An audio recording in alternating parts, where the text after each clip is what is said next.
particular mindset of a person that is much more severe than what we. Because a lot of people, and I understand where you're coming from, where there's a lot of people saying, "Oh man, you know, we've been hearing all this black people talking shit about this white man for," and man, why don't you give it up? But we must also take a part here when we give things up. What is the repercussions? The repercussions is they are killing each week 4,200 Africans die each week from AIDS. That's 600 a day. These are the estimates on July the 3rd. Right after, either during the time of George's visit to Africa. They say they're losing 600 South Africans a day. You see what I'm saying? To AIDS, that's 4,200 a week, and not a white South African is dying. See, they can front and say that these other African countries is coming down with AIDS because there ain't hardly no white folks in some of those countries. But my point here is, you mean to tell me you got an AIDS epidemic that breaks out in the shanty towns, and yet no other white South Africans got it? So my point here is, we can never say that we need to close our eyes and say, hey, live and let live, because the white man is going live and let die. Right. Now that means, so he's also announced that since 1989, they have lost 30 million Africans on the continent since 1989 to 1992. And they say they now have, 1989 to 2002, and they say they now have 35 million Africans HIV positive, infected. Why is it that the Africans on the continent don't see the white man conspiracy to kill them? Because when Bush went over there, they was, I mean, happy to meet him at the shores, man. It's just like when one of the sisters of Viva went, and they all dressed up in the Sunday go to meeting clothes, and she said, well, where are you going? This is in Ghana. They said, we're going to see the Messiah. And when she got there, she said, I want to see the Messiah too. I finally came to Africa. I'm going to get in on some spiritual stuff. And when she went to go see the Messiah, it was Bill Clinton. When he came. You see what I'm saying? So, we've got to look at some psychological ramifications. Now, I will say this particular part, and I think I mentioned it the last time. I got a chance to talk to. See, every now and then every now and then this enigma happens.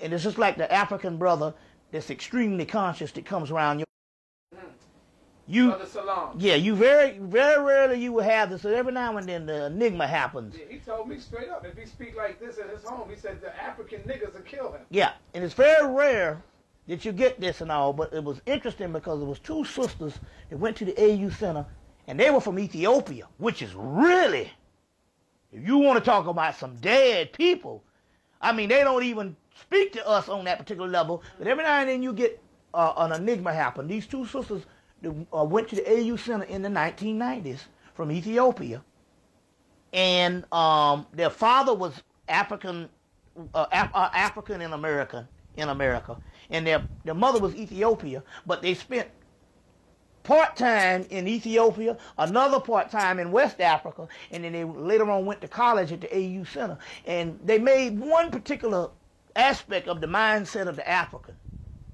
And we were talking, she said, no, you got to understand this see, everything is based on your social mindset. Some things is a whole nother culture, and cultures think different. And she said, look, she said, no, she said, you got to understand this about the Africans. She said, because I was there, and I lived on both sides of the continent. They said that they never get out of the survival mode. You know what I'm saying? We have supermarkets and stuff, and although it's killing us with processed food and all that, we have convenience in this country that gives you enough time sometime to think on your own. With them, when they get up sometime, these people, they have to, when you don't have processed food or stuff, you have to go to the marketplace and you have to get certain things just for a basic survival each day. So every day of their lives is a form of a survival mode based on the undeveloped aspect of Africa You see what I'm saying?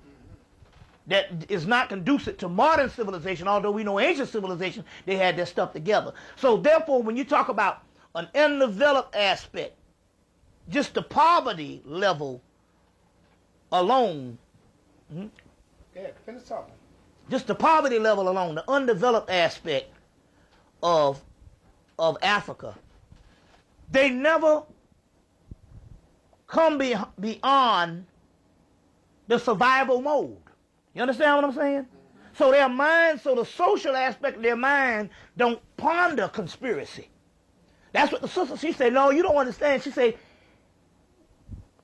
first of all, it's all black. So the whole concept of black against white, the white is still, and although he's a colonist, he's still seen as the visitor. So the whole concept of a conspiracy is different because you're talking about a people that's on such a survival mode until there's a certain amount of humility, not necessarily based on whether they're non-arrogant or not, but I'm talking about as far as a humble origin to the concept of this world brutal imperialistic machine doesn't even register in the mind. You see what I'm saying? So therefore, they see this breakout and stuff.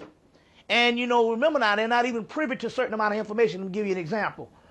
One brother, they took the book, The Egypt Revisited by Ivan Van Sertima, over to Africa in the mid-1990s.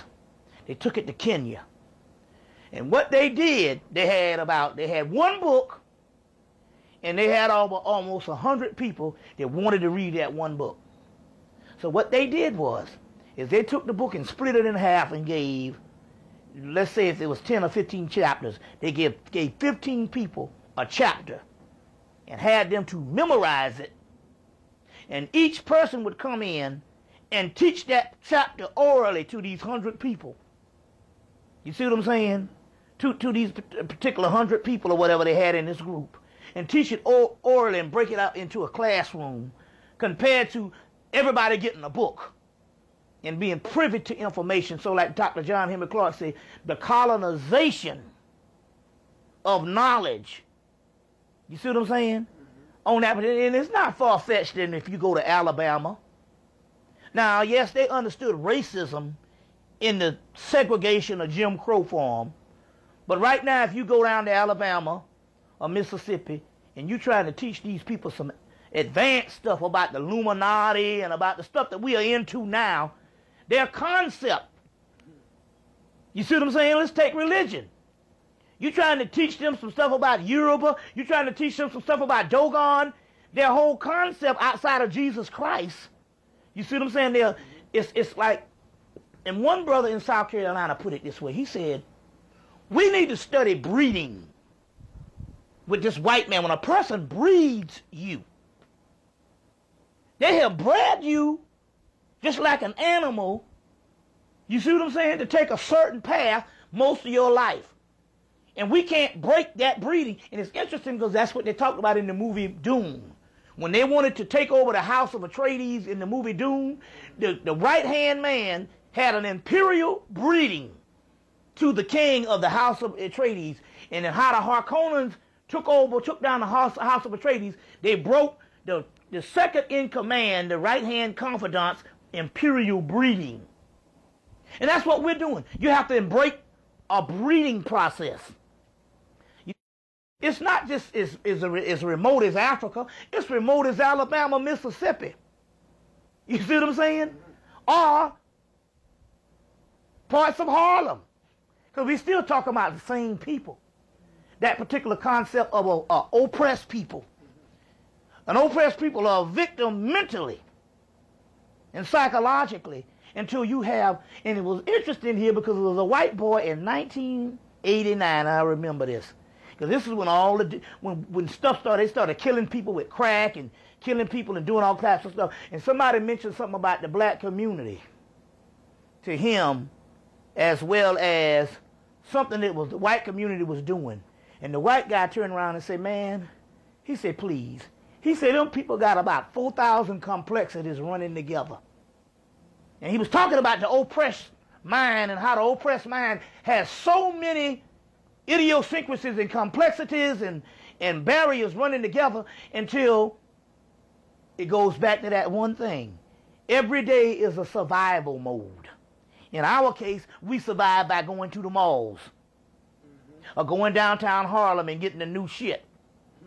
25th Street, getting the new stuff on the side, but it's still a form of survival. Ours just happened to be within the realm of capitalism and consumerism. Theirs happened to be in the realm of just the basic level of food and water. You know what I'm saying? So something about a mentality when a person has to walk 2 miles just to get some damn water. You see what I'm saying? Mm-hmm. So so I think that's to be fair on how you can say, well, how can a people not see this? Not see this. You figure somebody would be that sophisticated that they would see it and all, but then again, I have to be fair on that and all, and I have to do that and all because the sister, she hit upon that because she was actually there to see the mindset of the people. So I think this is a good way to understand on how this white boy is able to rule based on the social order and the way he breeds people. And so we haven't even looked at just the severity of colonization. The last 30 years, we have been dealing with the severity of American slavery and what it has done to us. And we are the people that chronicled it and chronicled it and cataloged it because we are in the land that basically is privy to knowledge and libraries. But here's some stuff that we really hadn't done a real in-depth psychological analysis on colonization and what mindset that it has done to destroy the African mind. And clearly this is a product of colonization when they got thousands of African women in Ghana running down in their Sunday go-to-meeting clothes, some stuff that we used to wear in the 1930s, with the big hats and all that stuff, and the little pocketbooks and the white gloves, and they was running down to see the Messiah, who was Bill Clinton. You know what I'm saying? They kind of was used to it this time, but the last time you should have saw him, they was trying to pull the flesh off his hands. You know what I'm saying? So that's the severity of the colonization that the British put there in that type of environment. And so as a result, they're killing them every day with AIDS, and no one is standing up saying, look, this is genocide. And then you got your Negro leaders over here who is a part of a secret society. This thing is going beyond that. They can't talk because they took an oath of homosexuality that binds them together. We'll get into that in a few minutes. So this is some interesting stuff. Yeah, that's peace, man. Let me ask you this. Black power.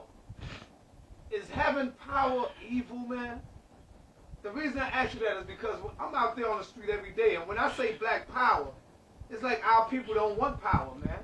We have been conditioned to accept the powers that we under right now. To me, black power don't mean just going to get a gun and killing the white. It's Stockholm syndrome, where the person identifies only and falls in love with the what is called a pedagogy of the oppressed. How important it is for us to have black power? Okay. Let me say that. Well, let me give you the response to what you were saying.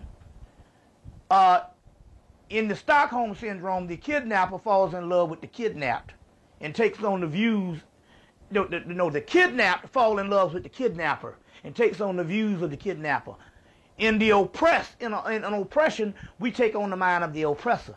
So any type of power that is not seen as the so-called superpowers, as they call it, is delegitimized. We don't look at that as having any power at all, first of all. And we look at it as some type of clandestine, bogus, you see what I'm saying, mm-hmm. type of way, to the level that is almost disrespectful for us to even consider any other power other than the powers that be. And that's the way the oppressed people deal with. As far as the legitimacy, I can say that. Let me give you an example. I got a friend that was so much into fashion. he got so into fashion until he got to the point where as he wouldn't even buy clothes that didn't have a label in it. You know what I'm saying?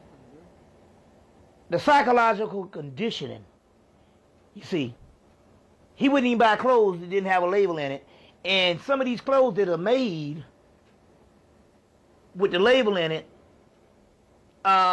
they sew the same clothes up and ship them to other parts of the country, or other parts of the world, and sell the shit cheap. But and they put a label in it for Calvin Klein or whatever, because it's going to be exclusively here in America.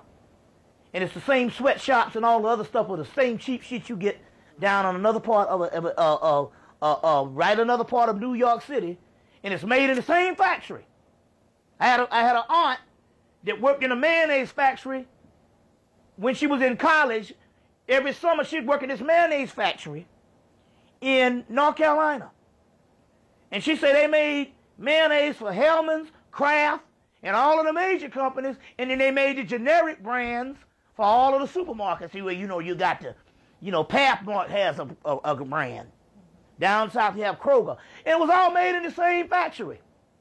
They would put a little lemon or something in the Hellman's or the Kraft, but it was still made in the same factory. But because it has that name, that image, that archetype, the other stuff was a lesser repertoire in the mind of the people. All that was made in the same factory. You know what I'm saying? They was complaining one year when the Jordache jeans was out. It's all relative. Remember they had the Jordache jeans in the early 80s, and they had the bootleg jeans on the street, and the Sassoons and the Jordache, and they had the bootleg Sassoons and Jordache. When they did a report, they said, "Well, how the hell you get bootleg Jordache jeans?" They said, "Oh, what happens is we make the Jordache jeans in the daytime, and at nighttime, some people sneak back in the factory and press and basically make Jordache jeans in the same factory and send them to the bootleg part of the world." And the guy said, "Wait a minute, hold on, how did they bootleg? They made in the same factory, same material and all, but one is made at night illegally and one is made in the daytime. And you got people buying the same stuff for $20 cheaper. And you mean to tell me it's different in quality?" And I always remember, this was like 1980 when they had a special on this thing. Well, it's the same thing when it comes to us and power. You see what I'm saying? All the power that the white man got had to start, whether it be evil or whatever, it had to still start from an initial state where some people had to sit down and strategize and we're going to take over something. You see what I'm saying? But the concept here, or what you're saying here is, as far as black power, that is, here goes again, the white man has set the criteria of what is supposed to be power. You know, some people say, no, he has guns and he has bombs. No, he has mind control, because the people behind those guns and bombs is us. And how did he get us behind the guns and bombs? That's right. You see what I'm saying? He got us that way through American patriotic mind control. So here goes again. For me sitting up in here talking pro-black, why is mine delegitimized when there's the same doggone white boy, in order for him to put a gun in our hand and let us go to all the other countries and kill other people look like us, he had to start with the same basic premise of making you proud of something and psychologically making you a zombie. You see what I'm saying? So we still talking about, so when you talk about the basis of power, the basis of power always start with ideals. When you get to the military aspect of it, you're on the last leg of it. But each one of those people, in order for them to go to Iraq, they had to be drilled psychologically that this is something that's very important. But as you know now, in Iraq, the morale is low, and these people are starting to question what's going on, and that's why they had to give you these two pictures in this thing, in here, of these two dead people, the Saddam Hussein's sons, which is basically, here goes again, two people laying down with beards and all this type of stuff, mind control. We don't bit more know that these are the same two people in anything. That's right. You know, but because the people see this and they see these pictures, you see what I'm saying, imposed upon them, And because the government already done said this is who it is, they will basically take this. You see what I'm saying? They will basically take this.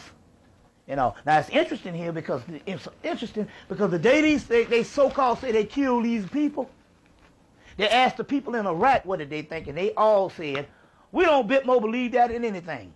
Why? Because they are not privy to, or they are not subject to the daily grind of disinformation and propaganda that is given to the American public. So going back again, we're talking about a people even when they are bogus in their power and really don't have power at all.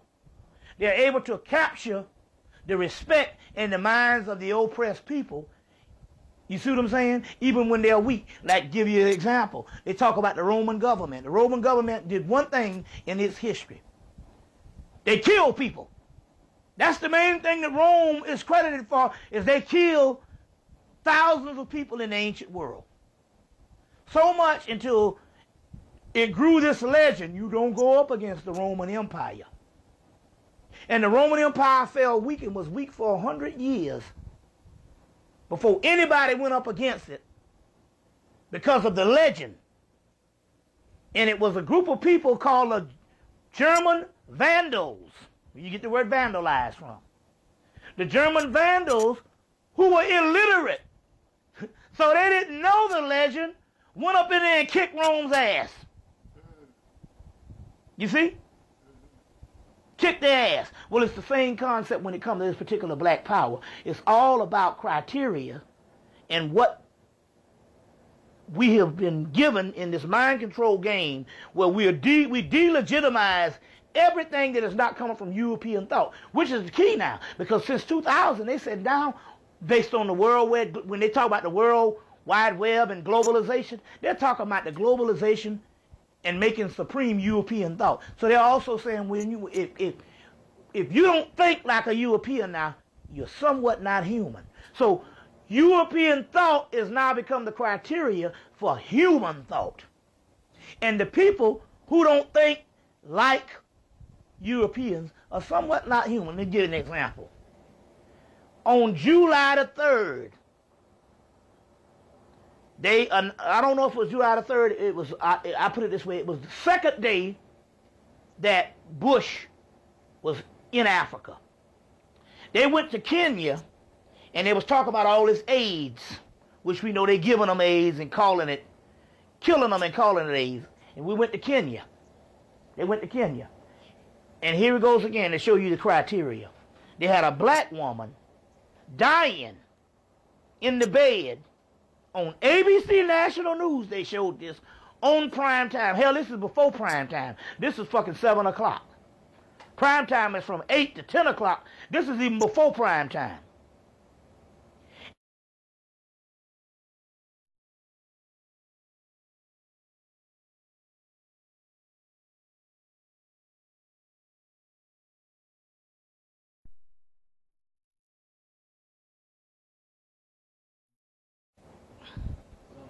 Yeah, so on ABC News, they showed this thing.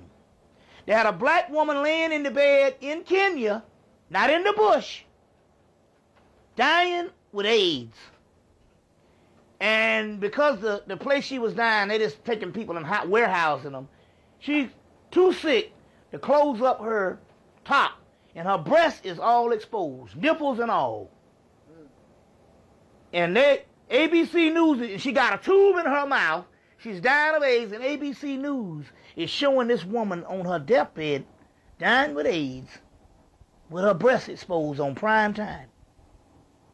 They wouldn't dare go to Croatia, Czechoslovakia, or wherever white people live in subhuman conditions based on war or whatever and show a white woman with her breasts out on primetime TV. But we can do this because they're Africans, they're not even human, and we have years of National Geographic exploiting this stuff.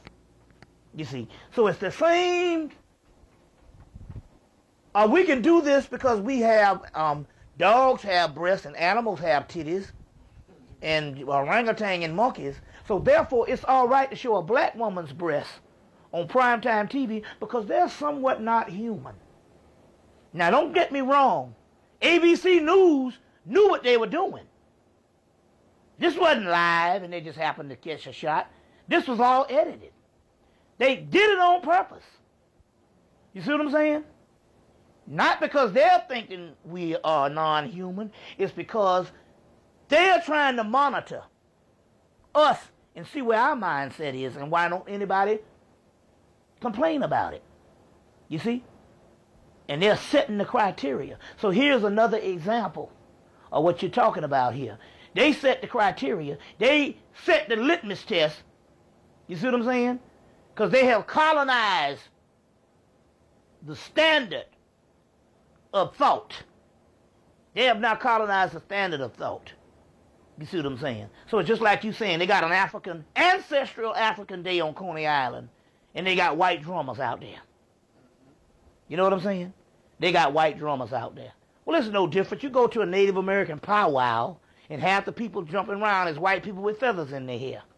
When we know that most Native Americans was Eeyah's color at the turn of the century. You see what I'm saying? Now all of a sudden, they're looking like John Wayne. So it's the same concept here. It's the same concept here. So we're talking about white supremacy is in control. No doubt about it. Okay, let me ask you this then. The Gay Boule. Okay. We have the Gay Boule, the gay black political scene, and gay Hollywood. Mm-hmm. What do you know about that right there, brother? I would like for you to take the time. First of all... Hold up. I would like for you to take the time and to explain it to our audience about what is the Gay Boule. I'll go into that. What is the gay political scene? Well, I'll use this as the springboard. Two things going on here. Now, this guy here is undoubtedly gay. But here goes the white people again. Obviously, this has to be a personal picture. That's right. Or one that is not supposed to be used on the front cover of a newspaper when two people died.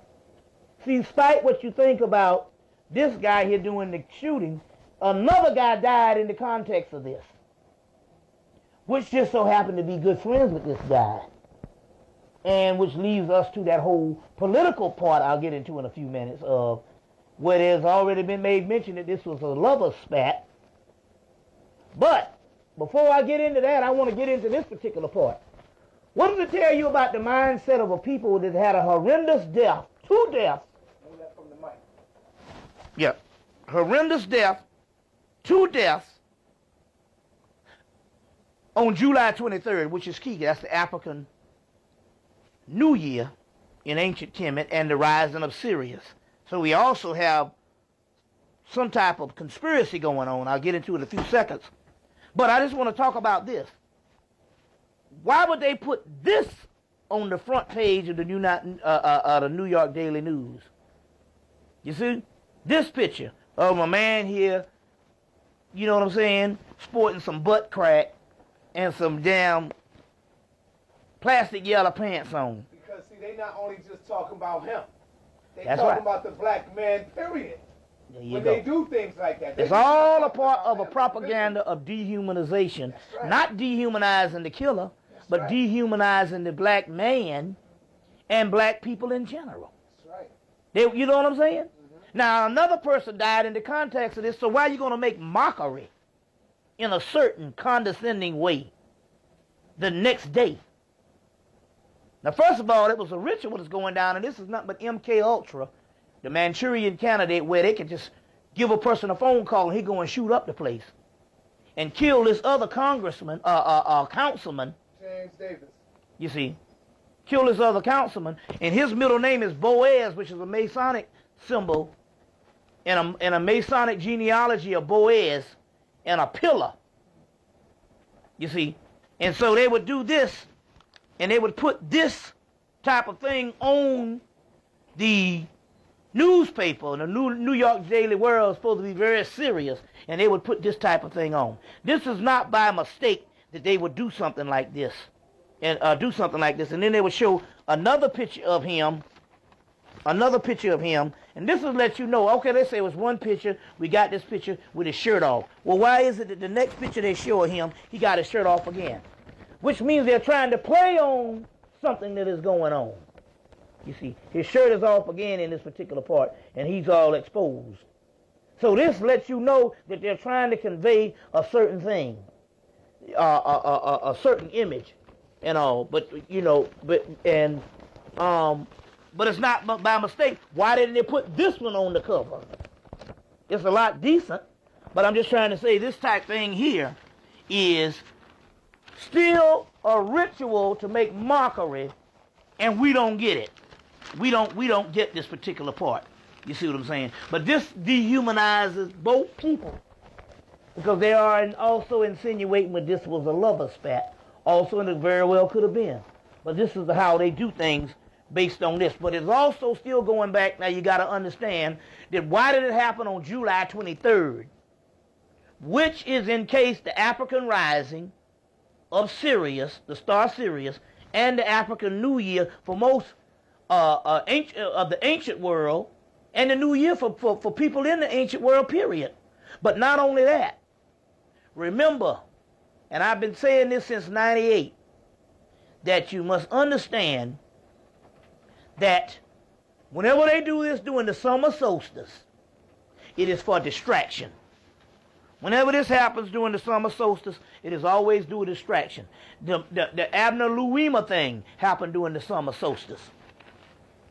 This is always for distraction when they would put this type of this aspect on. It's just like this Kobe Bryant thing we'll get into in a few minutes. It's nothing but distraction.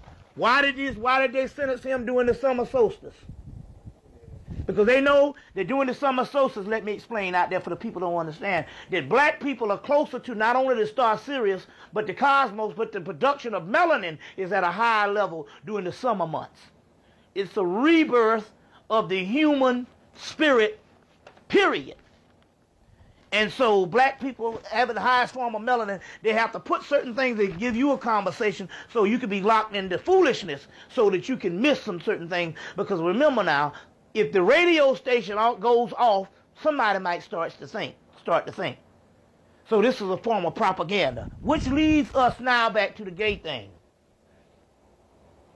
We know now that the Boule, which is a black elite society, started by the Skull and Bones at Yale, and a black elite society, the Boule, which is the people who basically are chosen by the United States government to, or the Illuminati, let's put it that way, or the secret societies, to run the black neighborhood, whether it be Afrocentric consciousness, whether it be civil rights all-stars, whether it be Bible Belt gospel or whatever, they have infiltrated all forms of society. The Boule, Sigma Pi Phi fraternity, and basically Tom and spy on the black community and make sure that we are always at a deficit when it comes to getting ahead. We are marginalized when it comes to rising to our own aspect, because we always have this infiltration and this agent community that is not someone that's infiltrated amongst the grassroots, but the very heads of policymakers. So when you say the Boule is like the black elite? Yes. The black elites that tries to prevent black people from prospering. Exactly. Okay. Exactly. And whatever time that black whenever we do get some crumbs, it is always guided and controlled by the Europeans, and they make sure that we don't govern our own selves. You see, even when we think we're making a decision, the Boule and the government is behind that, because the first rule in the occult technology of power, which is the Illuminati handbook, is always be a part of all groups, fund everything. We fund the radical and the conservative. So even the most radical, a lot of times, have infiltration and can be backed by the same ruling powers, because they really don't care, because they're a secret society. So they even fund the radical. This is a form of mind control. So the Boule, but what is the code and the key that will keep a people year after year since it's been established? in the early 1900s to keep these particular people in secrecy to the point that we only hear about them in the 90s. And they continue to do these things. That is because they go under the same level of the people who started them, which is the skull and bones, which is the same ritual, whereas you have to have sexual intercourse with the other man, and that is your secret. That is the thing of yours. The La Costa Nostra, when they say this thing of ours, is the word for La Costa Nostra, this thing of ours. Well, what is this thing of ours? You are sworn to secrecy because of a homosexual act. So this is why it's so ingrained and rooted on such a higher level, because I fuck you in the ass, and therefore I always have this on you. And so therefore our secret, you see, can always stand. Now remember now, this is not out with a gay homosexual ring, whereas homosexual ring, whereas you gay and somebody screwed you and everybody, and you're out of the closet. There's no secrecy in that. These are for upstanding members of society, so on, quote unquote, that stand to lose everything because of the families, because of the whole social order, if somebody found out that they're gay. You see, usually these people are supposed to be the ultimate form of the virile male executing this fake falsehood power in these movements, is the person that is getting screwed in the behind. So therefore, it is an albatross around his neck, and it is a gateway of prison, and it is the strings that control the puppeteer controls, because they have that one secret on you. That is the chain around the neck, the chain around the foot, that keeps them bound to slavery. You see, not because of the gay thing, but because of the type of people that are locked into the social order of taboo. These are supposed to be virile, straightforward men that run the society. So therefore, the homosexual thing will be a lot more severe than somebody outside of the closet. So this is something that is even greater, and they make sure that in order to come a part of that society, you got to go through the rites and passages and the oath, and this oath is Dookie Love, or the Hershey Highway.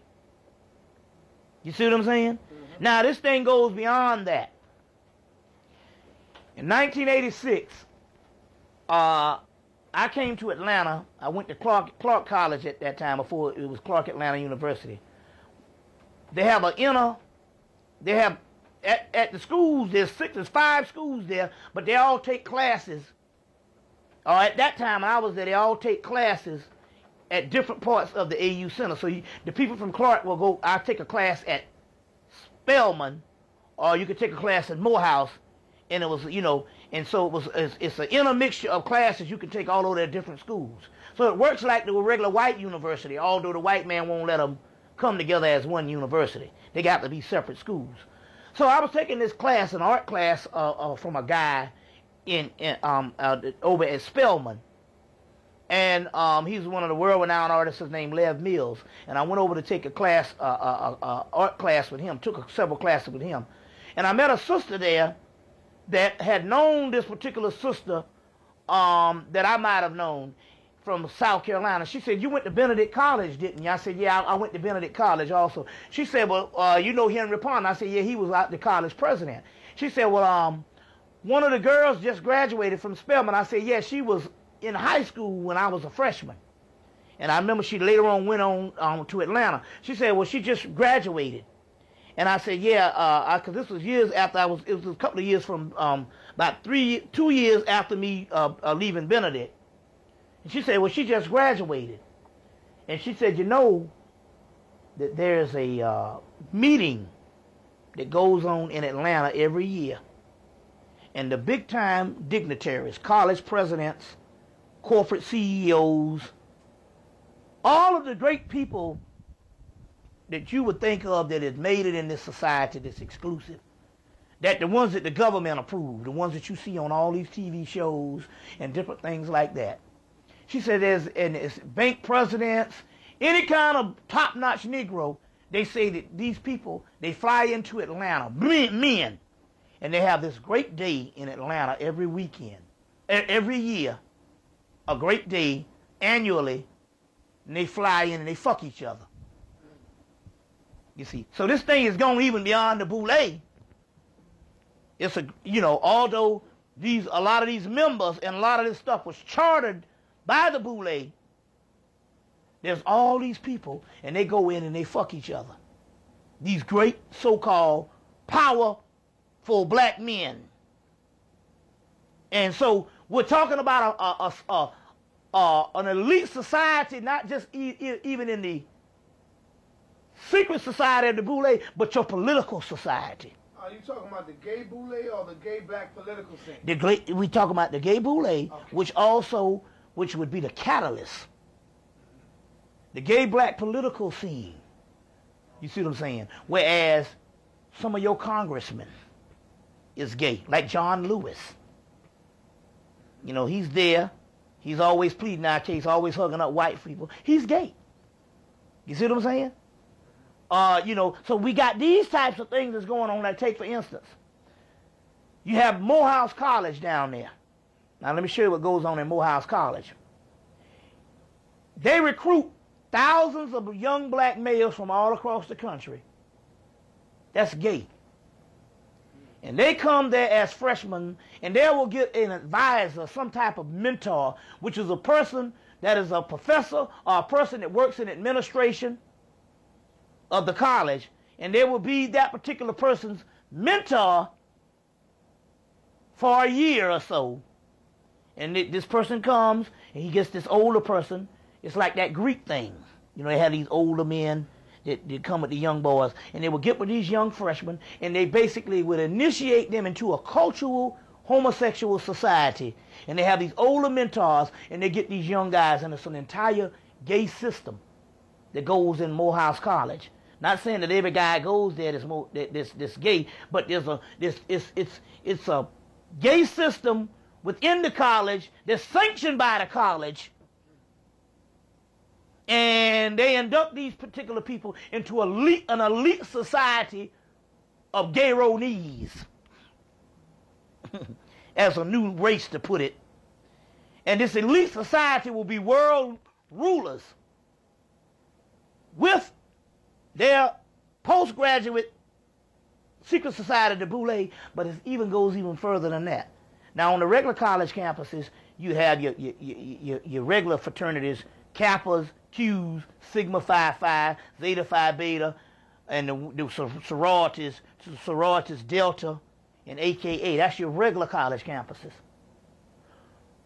Well, on Morehouse College, which is an all-male college, they have an underground secret society called Deltas and AKAs, which is a woman's fraternity, a woman's sorority on the other college campuses. There's an underground sorority for men at Morehouse College called the Deltas and the AKAs. It's an unofficial sorority that they, as undergraduates, join, and it's secret. So the Deltas and the AKAs is one of your top fraternities for black women on co-ed campuses and all women colleges. In Morehouse, which is an all-male college, they have a sorority of Delta and AKAs that's unofficial. It's not connected with the AKA sorority, but it's their own little secret sorority where they have the Deltas and the AKAs right there at Morehouse College. So what you got is you breed a whole homosexual infrastructure that will be the tomorrow's black leaders that the government can also step to, and they can be vulnerable because this thing of ours, based on my social aspect, I can't reveal to the public. So therefore you can control these people. So therefore it leads into the political structure. Now this also leads into the political structure. Now in everyday life, this is a cell that branches out to everyday life. Before I get to Hollywood, I'll get to the part that's everyday life based on what goes on in America. In America, the black guy that's writing a book on it is called the down low male. The down low male is a black male that comes from a society where laws are taboo still when it comes to homosexuality. And it's not taboo in the aspect of this gay-phobic, the homophobic thing that the white man want to put on you. It's taboo based on culture. Now try to understand this. It means that they're going to be ostracized if they come out to the general black community. Because the general black community, our culture is not a culture of gay. You see a gay culture. It's a cultural thing. Try to understand the difference.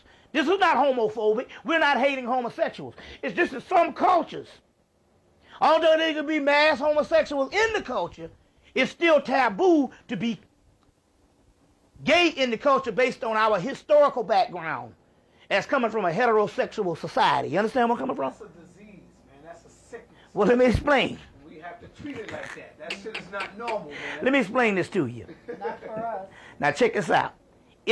So as a result of it not being a part of our culture, you still have black men that don't have the choice to come out of the closet, because this means that they would have to step outside of our culture, which that is still taboo. Despite we know different gay people, it's still taboo compared to where it's readily accepted in white communities now. You don't say nothing about a white faggot. That's right. You see what I'm saying? Or your ass is in a sling. You see what I'm saying? So, here you have these black men. And we're not talking about the gay Hollywood now. We're not talking about gay political and the boule. We're talking about individual, and this is real big. It's called a down low male. Let's get to gay and hip hop as well. Okay, we deal with that too. Okay. It's called a down low male. Mm-hmm. We'll deal with that with the Hollywood thing. Yeah. And the down low male is a person based on taboos.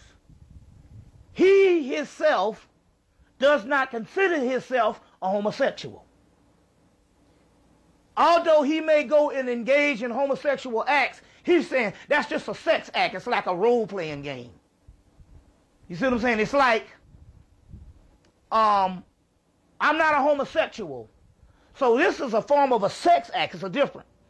He's not a part of the homosexual lifestyle, as he says, but every now and then he will go and engage in a homosexual act.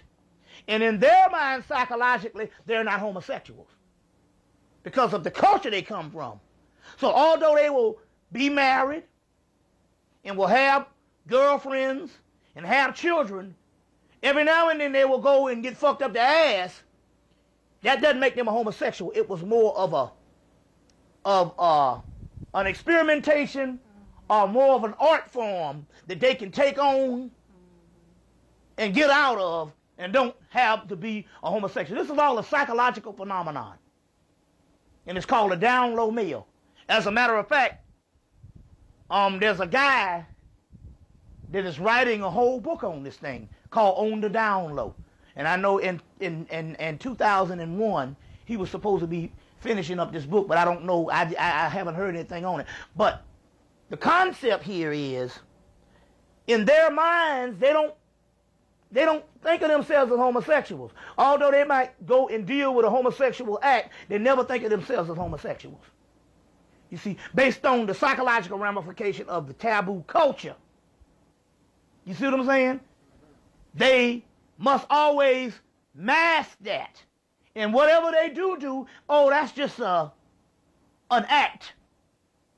That's a form of an engagement. But I'm not a homosexual. You see what I'm saying? So this is another part of the society called a down low male. Whereas another thing, these are people who psychologically hate women. They hate women. These are mostly men that have a lot of women. And the reason why they can get a lot of women is because of the psychological aspect of a lot of black women that have been trained that the only person that they truly like is a person that treats them a certain aloof and with a certain heavy hand, aloofness, and a certain disrespect in a way, because they have been trained in this society that kindness is a level of weakness. You see, and most young black girls will tell you, and most older black women will tell you, when I'm young, oh, I don't want no fucking nice man. I despise a nice man. That's right. Because that's looked on as weakness. So this whole hard thing, being hard, you see what I'm saying, is looked on. So they're looking at a physical aspect of strength and mistaking that as being strength. And when a person is kind to them, they mistake that as being soft and weak. And it is only when they get in their mid-40s and in their 50s and they realize, I can't really put up with a fucking damn person that's not nice now. But too often it's a little too fucking late. You see what I'm saying? Because not because their bodies are falling apart. It's just that the gap of available men are not out there anymore when it comes to males, because they're either dead, can't function, you see what I'm saying, or socially married, or gay. So, but it's often too late. But the young girls, they want a hard nigga. Now this don't have nothing to even do with the hip hop culture, because this has been going on for years of what we think. So therefore, the down low male could be the one that don't really give a fuck about him. He could be the one that can succeed with multiple women. You see what I'm saying? And be misconstrued as being very masculine and hard. And they have a hatred for women. But the society say, I have a hatred for women, but my social persona, I wouldn't dare be caught with a man. At least not openly. You see what I'm saying? So this is a part of a down low male. Of a down low male and stuff. Okay, but now, in our so-called community, you have a lot of young women now, 14, 12 years old, coming up gay, brother. What's up with that? Is that genetic? Is it okay, food? Now let me explain that to you. And you know how you can tell if they're gay or not? They wear their colors. They have rainbow colors, and they coming out now, the closet like it's all right. I'm gonna say something, and I'm gonna come to the defense of two things. Because there's two aspects. The woman situation is a little bit different, because a man has to actually engage in sodomy to carry out his act. You see what I'm saying? In this case, because the woman basically is dealing, the first level is oral sex. You got two phenomenons. This is very interesting stuff that we talk about here, because we all need to put this stuff on the table. So, that's right. We're not being disrespectful. We're saying that we're dealing with sociology here. If we don't deal with the sociology of our people, nobody else does. So it's left up to people to come in and deal with the sociology, for people to just try to understand what the society is actually going on. It's a case study. Okay.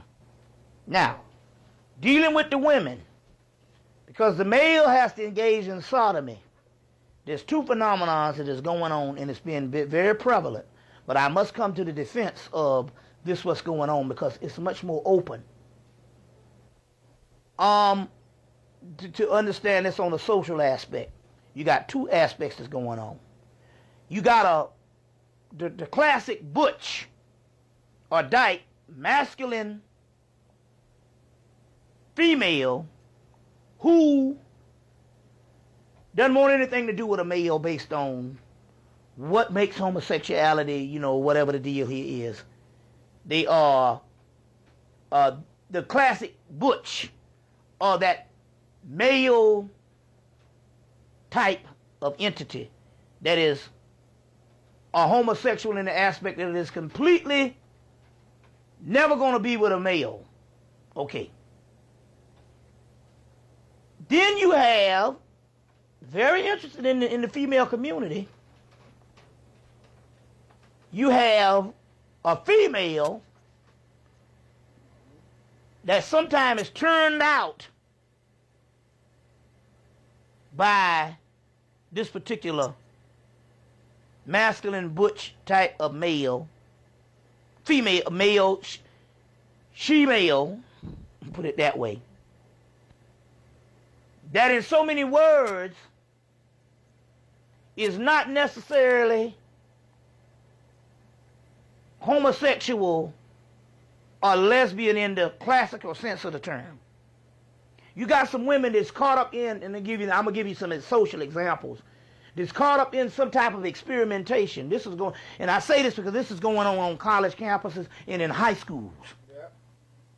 And they're caught up in some type of experimentation based on a vulnerable situation. And they go through this cycle. Now it's almost like the down low male. They don't consider themselves lesbians or whatever the deal is, but they go through this particular cycle. I'm gonna give you all these aspects because it's a prevalent thing on the high school and college level. So I have to treat it with this thing and not just lump them all up into this because the men's stuff is still kind of taboo. So you still gotta travel into that homosexuality. You see what I'm saying? To get there, you have to literally want to go there because it's still kind of taboo. But the woman's thing here is a little more prevalent. You see what I'm saying? Based on the sociality of a woman in the first place. In this particular aspect, you get these sisters that's caught up in this thing based on some type of molestation or some type of thing that happened with another male or some type of aspect, whereas in some situation you have some females, let me give you an example, that basically before they could even get with a male, they get turned out by this woman.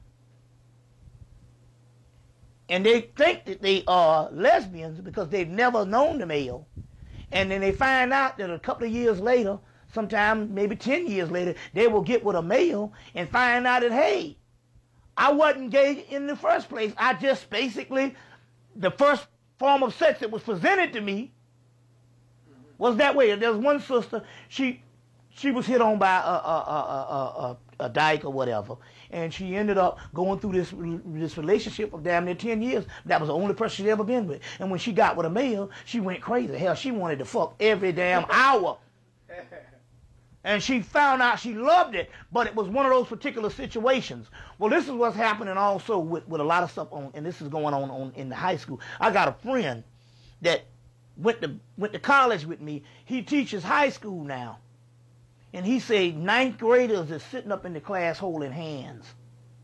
But it's always one girl, a butch girl, that's got this ring of sisters that she's preyed upon, and they never had the opportunity to even be with another male, even found out this whole thing that's going on with sexuality because it's very confusing time.